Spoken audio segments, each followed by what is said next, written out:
Hi friends, അസ്സലാമു അലൈക്കും. ഇന്നിവിടെ ഉണ്ടാക്കാൻ പോകുന്നത് അഫ്ഗാനി ചിക്കൻ കറിയാണ്. എരിവും പുളിയൊക്കെ ചേർന്നിട്ടുള്ള നല്ലൊരു കറിയാണിത്. ഇതുണ്ടാക്കുന്നത് എങ്ങനെയാണെന്ന് നോക്കാം. ഇതുണ്ടാക്കാൻ വേണ്ടിയിട്ട് ഒരു ചിക്കനാണ് എടുത്തിട്ടുള്ളത്. ബിരിയാണി പീസിൻ്റെ ആ ഒരു വലുപ്പത്തിലുള്ള പീസാണ് എടുത്തിട്ടുള്ളത്. ഇനി ഇതിന് നമുക്കൊന്ന് ചിക്കൻ സോക്ക് ചെയ്ത് വെക്കണം. അതിനുള്ള മസാല ഒന്ന് അരച്ചെടുക്കണം. അതിന് വേണ്ടിയിട്ട് ഒരു മിക്സിൻ്റെ ജാറിലേക്ക് അരപ്പിടി മല്ലിയില ഇട്ട് കൊടുക്കാം. ഇനി ഇതിലേക്ക് ഒരു വലിയ സവാള കട്ട് ചെയ്തതും കൂടി ഇട്ട് കൊടുക്കാം. ഒരു ഉണ്ട വെളുത്തുള്ളിയും ചെറിയ കഷ്ണം ഇഞ്ചിയും കൂടി എടുത്തിട്ടുണ്ട്, അതും കൂടി ഇതിലേക്ക് ഇട്ട് കൊടുക്കാം. ഇനി ഇതിലേക്ക് വേണ്ടത് കാഷ്നട്ടാണ്. ഞാനിപ്പം 100 ഗ്രാം കാഷ്നട്ടാണ് എടുത്തിട്ടുള്ളത്. അപ്പം നിങ്ങൾക്ക് ഫുൾ കാഷ്നട്ട് എടുക്കുന്നില്ലെങ്കിൽ പകുതി ബദാമും പകുതി കാഷ്നട്ടായിട്ടും എടുക്കാം. ഇനി ഇതിലേക്ക് ഞാനിപ്പോൾ എടുത്തിട്ടുള്ളത് 7 പച്ചമുളകാണ്. അപ്പോൾ ഇതൊരു കുറച്ച് എരിവുള്ളൊരു കറിയാണ്. നല്ല എരിവ് വേണ്ടാത്തവരാണെങ്കിൽ പച്ചമുളകിൻ്റെ എണ്ണം കുറക്കാം. ഇനി ഇതിലേക്ക് തൈരൊക്കെ ചേർത്തിട്ട് വേണം അരക്കാൻ വേണ്ടിയിട്ട്. അതെല്ലാം കൂടി ഒരുമിച്ച് കൊള്ളൂല. അതുകൊണ്ട് ആദ്യം നമുക്കിതൊന്ന് ഈ കാഷ്നട്ടും മല്ലിയിലൊക്കെ കൂടി ഒന്ന് ക്രഷ് ചെയ്തെടുക്കാം. ഇതിപ്പം ക്രഷ് ചെയ്തെടുത്തിട്ടുണ്ട്. ഇനി ഇതിലേക്ക് 2 സ്പൂൺ കസൂറി മേത്തി ചേർത്ത് കൊടുക്കാം. ഇനി ഇതിലേക്ക് വേണ്ടത് തൈരാണ്. പുളിയില്ലാത്ത നല്ല കട്ടിയുള്ള തൈര് വേണം ചേർക്കാൻ വേണ്ടിയിട്ട്. ഞാനിപ്പോൾ മിൽക്കി മിസ്റ്റിൻ്റെ തൈരാണ് എടുത്തിട്ടുള്ളത്. ഇത് 400 ml തൈരാണ്. അപ്പോൾ ഇതിൽ നിന്ന് പകുതി ഇതിലേക്ക് ചേർത്ത് കൊടുക്കാം. നല്ല പുളി വേണ്ടാത്തവരാണെങ്കിൽ ഒരു 150 ml ചേർത്ത് കൊടുത്താൽ മതി. ഇനി ഇതിലേക്ക് ചേർക്കേണ്ടത് ഫ്രഷ് ക്രീമാണ്. ഞാനിപ്പം 200 ml ഫ്രഷ് ക്രീമാണ് എടുത്തിട്ടുള്ളത്. അതിൻ്റെ പകുതി ഇതിലേക്ക് ഒഴിച്ച് കൊടുക്കാം. ഇനി ഇതെല്ലാം കൂടി നല്ല പേസ്റ്റ് പോലെ ഒന്ന് അരച്ചെടുക്കാം. നല്ല പുളി വേണ്ടാത്തവരാണെങ്കിൽ ക്രീമിൻ്റെ അളവ് കൂട്ടിയിട്ട് തൈരിൻ്റെ അളവ് കുറച്ച് കൊടുക്കാം. ഇതിപ്പോൾ അരച്ചെടുത്തിട്ടുണ്ട്. ഇനി നമുക്കിതൊരു പാത്രത്തിലേക്ക് മാറ്റാം. ഇനി ഇതിലേക്ക് 1 സ്പൂൺ ചാട്ട് മസാല ചേർത്ത് കൊടുക്കാം. ചാട്ട് മസാലേൻ്റെ ടേസ്റ്റ് ഇഷ്ടമുള്ളവരാണെങ്കിൽ 2 സ്പൂൺ ചേർത്ത് കൊടുക്കുക. ഞാനിപ്പോൾ 1 സ്പൂണേ ചേർക്കുന്നുള്ളൂ. ഇനി ഇതിലേക്ക് ആവശ്യത്തിനുള്ള ഉപ്പും കൂടി ചേർത്ത് കൊടുക്കാം. 2 ടീസ്പൂൺ കുരുമുളക് പൊടി, 2 ടീസ്പൂൺ ഗരം മസാല പൊടിയും കൂടി ചേർത്ത് കൊടുത്ത് ഇത് നല്ലപോലെ ഒന്ന് മിക്സ് ചെയ്തെടുക്കാം.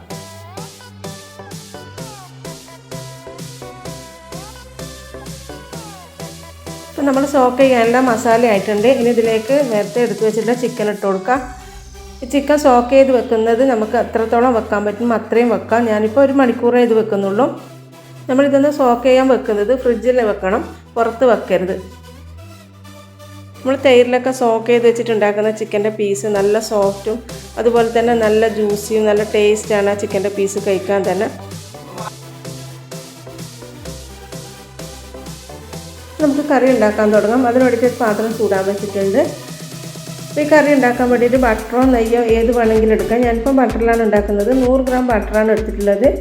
നമ്മൾ ബട്ടർ മെൽറ്റ് ചെയ്യുമ്പോൾ ഗ്യാസ് കുറച്ചിട്ട് വേണം നമ്മൾ ബട്ടർ മെൽറ്റ് ചെയ്യാൻ വേണ്ടിയിട്ട്, അല്ലെങ്കിൽ പെട്ടെന്ന് ബട്ടർ കരിഞ്ഞു പോകും. ഇപ്പം ബട്ടറൊക്കെ നല്ലപോലെ മെൽറ്റായിട്ടുണ്ട്. ഇതിലേക്ക് നമ്മൾ നേരത്തെ സോക്ക് ചെയ്ത് വെച്ചിട്ട് ചിക്കൻ ഇട്ട് കൊടുക്കാം. ചിക്കൻ്റെ പീസ് മാത്രമായിട്ട് ഇട്ട് കൊടുത്താൽ മതി.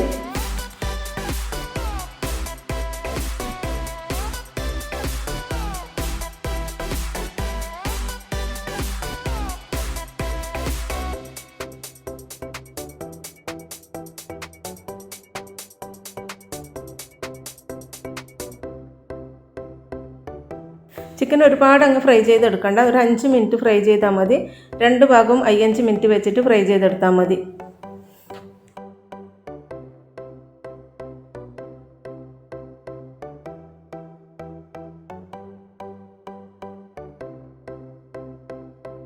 ഇപ്പോൾ ചിക്കൻ്റെ 2 ഭാഗവും ഫ്രൈ ആയിട്ടുണ്ട്. ഇനി ഇതിലേക്ക് സോക്ക് ചെയ്ത് വെച്ചിട്ടുള്ള ബാക്കി മസാലയും കൂടി നമ്മൾ ചിക്കനിലേക്ക് തന്നെ ഒഴിച്ചു കൊടുക്കാം.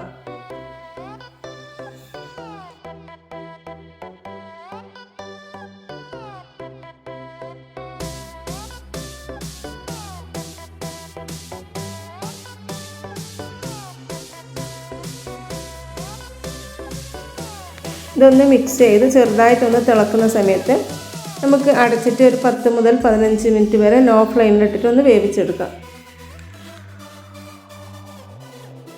ഏകദേശം ഒരു 15 മിനിറ്റോളം ആയിട്ടുണ്ട്. നമുക്കിതൊന്ന് തുറന്ന് നോക്കാം.